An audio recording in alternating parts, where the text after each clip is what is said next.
Ton père peut être riche. Ton père peut être riche. Il a beaucoup des avoirs. Mais seulement, bien-aimé, cela ne durera pas longtemps. Si tu n'as pas écouté ton père, mais aujourd'hui, il a choisi une voie. C'est lui qui a dit, je suis le chemin, la vérité et la vie. Le Fils de Dieu, qui était au commencement. Et au commencement, on a dit qu'il était la parole.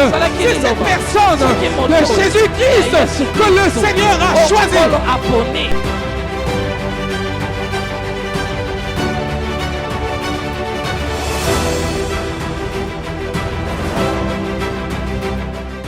Soyez bénis ce matin.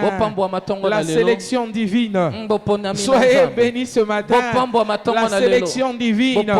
Soyez bénis ce matin. La sélection divine. Tout est volonté de Dieu, bien-aimé. Tout est grâce, bien-aimé. Oh, bien-aimé, ne te sous-estime pas.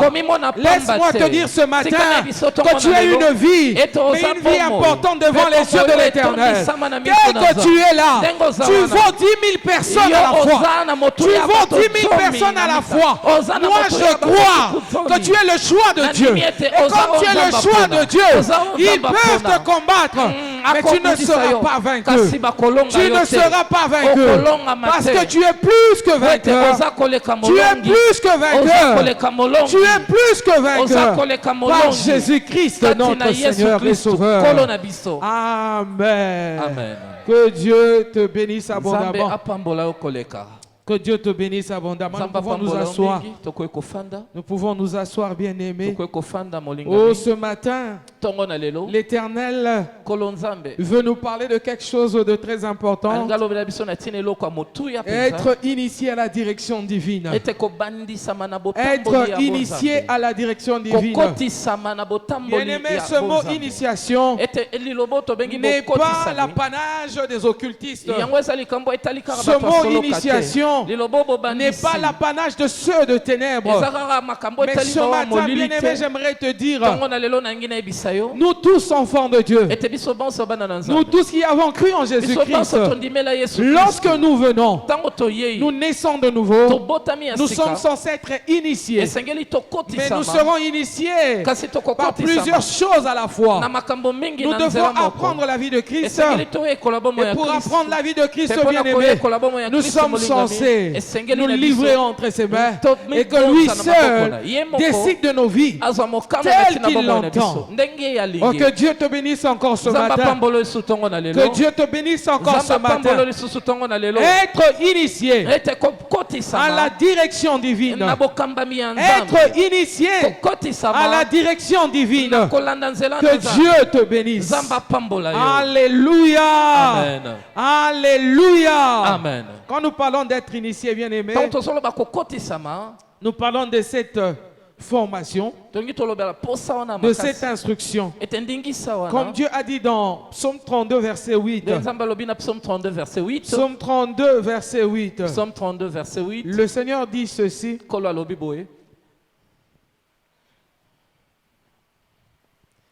Je t'instruirai et te montrerai la voie que tu dois suivre. Je te conseillerai et j'aurai le regard sur toi. Bien-aimé dans le Seigneur, l'Éternel ton Dieu, l'Éternel notre Père, l'Éternel notre Dieu a une bonne décision pour nous. Il veut nous instruire parce qu'il sait que nous sommes étrangers à la vie céleste. Pour que nous sachions comment vivre comme les citoyens célestes, nous sommes censés passer par l'instruction. Passer par cette instruction veut tout simplement dire être initié. Alléluia. Amen. Amen, bien-aimé. Amen. Je veux que nous puissions lire Ésaïe chapitre 48. Ésaïe 48. Verset 18. Verset 18. Ésaïe 48, verset 18. Ésaïe 48, verset 18. La Bible dit ceci. Bible le Bible. Oh, Oh. Si tu étais attentif à mes commandements, ton bien-être serait comme un fleuve et ton bonheur comme les flots de la mer. Si tu étais attentif à mes commandements, ton bien-être serait comme un fleuve et ton bonheur comme les flots de la mer. Et la version français courant dit, si tu avais bien écouté ce que je t'ai commandé, un fleuve de bénédiction aurait coulé vers toi. Le salut serait venu à toi comme les vagues de la mer. Alléluia. Bien-aimé, j'aimerais dire à une personne ce matin, l'écoute est un facteur très important dans l'initiation. Celui qui n'écoute pas est incapable de recevoir une instruction, d'être formé, de recevoir une connaissance. C'est impossible pour une personne qui n'écoute pas de connaître ce qui est important pour sa vie. Alléluia. Amen. Ici le Seigneur dit, si tu avais bien écouté ce que je t'avais commandé, un fleuve de bénédiction aurait coulé vers toi. C'est-à-dire cette façon de parler, c'est que l'Éternel a regardé la vie de ses enfants et il s'est dit, ce n'est pas normal que vous viviez ainsi. Ce n'est pas normal que cela se passe ainsi dans vos vies. Qu'est-ce qui vous manque? Rien ne vous manque. Mais il y a une chose que vous auriez dû faire. Et c'était quoi la chose? Écoutez. Alléluia. Écoutez. Écoutez. Ésaïe 55 dit, verset 3. Prêtez l'oreille et venez à moi. Écoutez et votre âme vivra. Je traiterai avec vous une alliance éternelle pour rendre durable mes faveurs envers David. Bien-aimé dans le Seigneur, lorsqu'on prête l'oreille à la voix de Dieu, lorsqu'on prête l'oreille à la voix de Dieu, on vient directement à lui. On l'écoute. Et quand nous l'écoutons, notre âme vivra. C'est lui qui n'écoute pas Dieu. Son âme est morte. Son âme ne vit pas. Voilà pourquoi la Bible dit que les païens, ils sont des morts. Mais ceux qui sont enfants de Dieu, qui écoutent Dieu, qui reçoivent l'instruction de Dieu, ils vivent grâce à cette parole. C'est pourquoi Jésus-Christ dit dans Jean, mes brebis me connaissent, ils entendent ma voix et ils viennent à moi. On ne peut pas venir à Christ, bien-aimé, si on ne sait pas l'écouter. Et on ne peut pas non plus rester écouter Jésus si on ne connaît pas sa voix. C'est pourquoi Jésus-Christ commence par faire connaissance. Il dit, mes brebis, ils me connaissent. Mes brebis me connaissent. Il s'est fait connaître à ses brebis. Bien-aimé dans le Seigneur, un berger avec ses brebis, la connaissance ne se passe pas seulement avec la voix, mais plutôt avec l'odeur. Avec l'odeur. Avec l'odeur. Bien-aimé dans le Seigneur, une brebis qui est capable de retenir l'odeur de son berger, l'odeur de son maître. Cette brebis, bien-aimé, est devenue capable de la connaissance. Est devenue capable de la connaissance. De la connaissance de son maître. Alléluia. Amen. Alléluia. Amen. Si tu écoutes ton âme vivra. Je traiterai alliance avec vous. Mais une alliance éternelle. Pour rendre durable mes faveurs envers David. Les faveurs de Dieu sont déjà prévues. Les faveurs de Dieu, il les a déjà préparées. C'est déjà prévu. Mais pour que les faveurs de Dieu sur David, ces faveurs qui sont des promesses que Dieu a données à David, pour que ces faveurs-là deviennent durables, la descendance de David devait avoir les oreilles attentives pour écouter la voix de Dieu. C'est-à-dire, bien-aimé, ton père peut être riche, ton père peut être riche, il a beaucoup des avoirs, mais seulement, bien-aimé, cela ne durera pas longtemps. Si tu n'as pas écouté ton père, si tu n'as pas reçu l'instruction concernant cette richesse, car laisse-moi te dire, il y a l'héritage, il y a l'esprit de l'héritage. On ne peut pas recevoir l'héritage sans l'esprit de l'héritage. Mais l'esprit de l'héritage entre dans l'héritier par l'esprit de celui qui est le testataire, qui a laissé le testament. Parce que celui qui est mort a un esprit, mais un esprit qui reste vivant, un esprit qui contrôle, un esprit qui continue à voir, un esprit bien-aimé qui est juste là pour donner la force aux héritiers, pour donner le courage aux héritiers, pour pousser de l'avant les héritiers, afin de les aider à aller plus loin avec leur héritage, à aller très loin avec la faveur qu'ils ont reçue du testataire. Alléluia. Amen. Alléluia, bien-aimé. Amen. Il est difficile, Et ça passe. bien-aimé, d'être conduit par Dieu si l'on ne sait même pas écouter sa voix. Mais laisse-moi te dire, la difficulté des chrétiens, la pauvreté des chrétiens, leur mauvaise vie, la médiocrité dans laquelle les chrétiens se retrouvent aujourd'hui, ce n'est pas la faute à Dieu, mais c'est juste, bien-aimé, parce qu'ils ne savent pas écouter Dieu. Alléluia. Amen. J'ai aimé un post que la diaconesse Eloge avait mis sur son statut WhatsApp. Aujourd'hui, bien aimé, beaucoup de gens, ils ont le temps pour écouter les motivateurs, les influenceurs, leurs paroles. Ils peuvent les suivre durant toute la journée. Mais ils n'ont pas assez de temps pour ouvrir la Bible, là où il y a les documents, là où il y a le testament, là où le Père a laissé sa parole. Qu'est-ce qui encourage ta vie? Qu'est-ce qui motive ta vie? Je veux dire, qu'est-ce qui influence ta vie? Ce sont les paroles des influenceurs. Bien-aimé, dans la Bible, je n'ai trouvé aucun influenceur. Dans la Bible, bien-aimé, je n'ai trouvé que les serviteurs de Dieu. Je n'ai trouvé que les enfants de Dieu, conduits par l'Esprit de Dieu. Et tous ceux qui ont marché avec Dieu, conduits par son Esprit bien-aimé, ils n'ont jamais échoué. Tous ceux qui ont marché avec Dieu, ils ont été contents et merveilleux par les choses bien-aimées qui sont arrivées dans leur vie.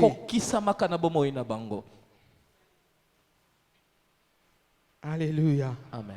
Il n'est pas question aujourd'hui que quelqu'un vienne te dire fais ceci ou cela.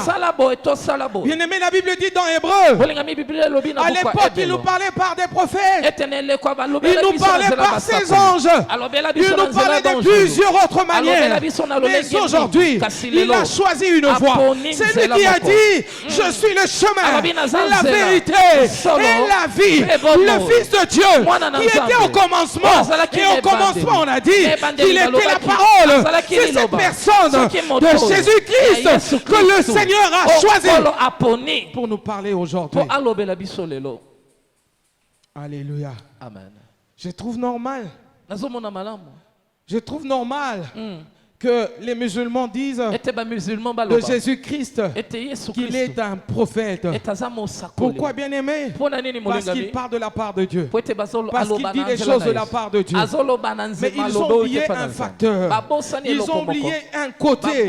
Et que tout cela à qui Jésus a donné accès dans la maison de son Père ne sont pas restés les prophètes. Ils sont devenus enfants de Dieu. Et si nous sommes devenus enfants de Dieu, à combien plus forte raison c'est lui qui nous a donné accès dans la maison de son Père. Alléluia. Amen. Je te recommande un influenceur ce matin. Si tu veux qu'on l'appelle comme ça. Je te recommande ce matin un motivateur. Si tu veux qu'on l'appelle comme ça. Il n'y a qu'un seul bon motivateur. Il n'y a qu'un seul bon influenceur. C'est Jésus-Christ. Yes. Alléluia. Amen. Il y a un tel bonheur dans la vie. Et cela dans tous les domaines de la vie. Lorsqu'on est conduit par Dieu, tous ceux qui ont été conduits par Dieu, tous ceux qui ont été conduits par le Seigneur, en tout cas, ils ont apprécié la vie en général. David dit dans son psaume chapitre 23, oui, le bonheur et la grâce m'accompagneront tous les jours de ma vie. Et moi, j'habiterai dans la maison de l'Éternel. Et vous savez pourquoi il a dit ça? Il a constaté que le Seigneur était le bon berger. Il a dit, le Seigneur est mon berger et je ne manquerai de rien, car il me conduit dans les verts pâturages. Il me fait reposer dans les eaux paisibles. Il a vu la main de Dieu, bien-aimé. Il a vu la main de Dieu. Raison pour laquelle, bien-aimé, David a dit cela. Le vendredi, je l'ai dit en ce lieu. Oh, bien-aimé dans le Seigneur, David a marché avec Dieu. Et Dieu l'a nommé en disant qu'il était l'homme selon son cœur. Parce que, bien-aimé, il marchait sur les pas de Dieu. Il ne demandait pas à Dieu de suivre ses pas. Je te donne un exemple. Saül et David, c'était Otolobaka. Alléluia. Amen. Alléluia. Amen. David était en train de fuir. Saül était en train de le suivre. David était en train de fuir. Saül était en train de le suivre. Mais le David qui fuyait, il ne fuyait pas sur sa propre direction, mais il fuyait sur la direction que Dieu lui montrait. Lorsqu'il arrive à un endroit, Saül était couché, endormi, fatigué. Il avait l'occasion de l'étrangler, de le tuer, de le poignarder. Mais bien aimé, David a tendu son oreille pour écouter Dieu. Et lorsque Dieu lui a dit que ce n'était pas le moment, ce n'était pas le moment, David a laissé Saül. Il est parti. Dieu peut te donner l'occasion. Il peut vraiment te donner les occasions, bien aimé, de faire du mal à tes ennemis. Il pourra te donner des occasions de te vanter devant les gens qui te méprisent. Dieu peut te donner des occasions, bien aimé dans le Seigneur, de marcher sur ces gens-là. Alléluia, bien aimé. Amen. Amen. Amen.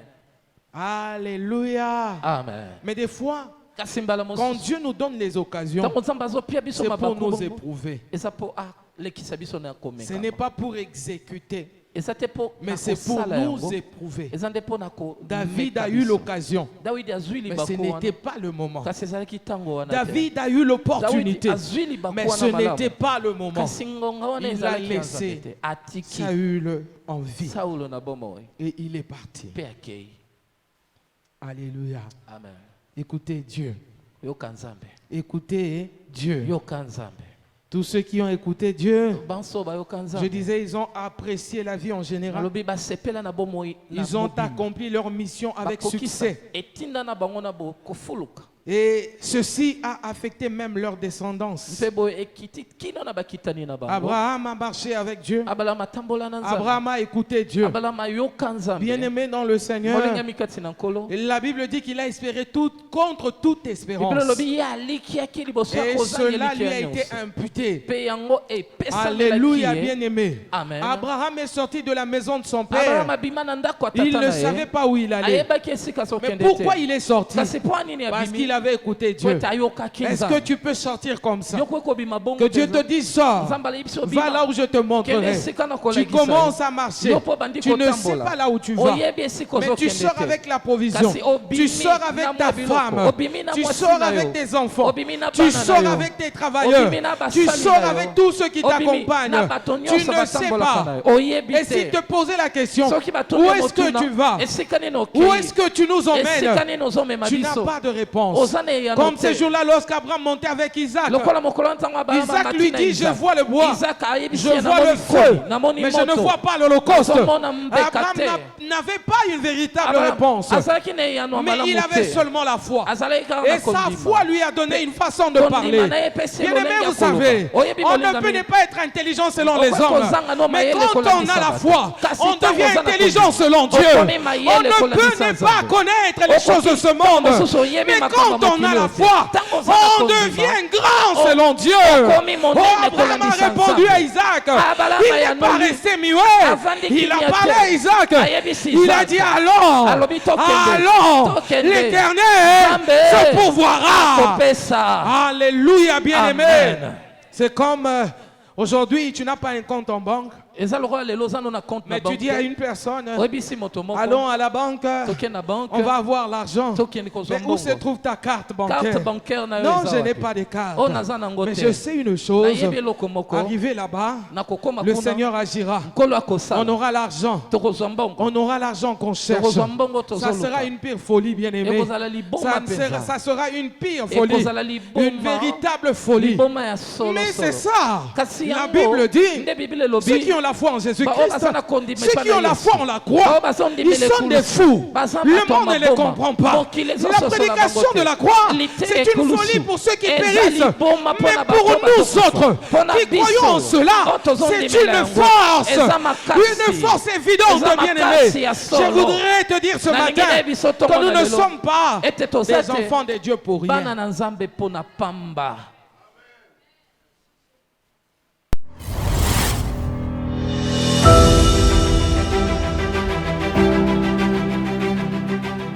Ton père peut être riche. Ton père peut être riche. Il a beaucoup des avoirs. Mais seulement, bien-aimé, cela ne durera pas longtemps. Si tu n'as pas écouté ton père, mais aujourd'hui, il a choisi une voie. C'est lui qui a dit, je suis le chemin, la vérité et la vie. Le Fils de Dieu qui était au commencement. Et au commencement, on a dit, il était la parole. C'est cette personne de Jésus-Christ que le Seigneur a choisi.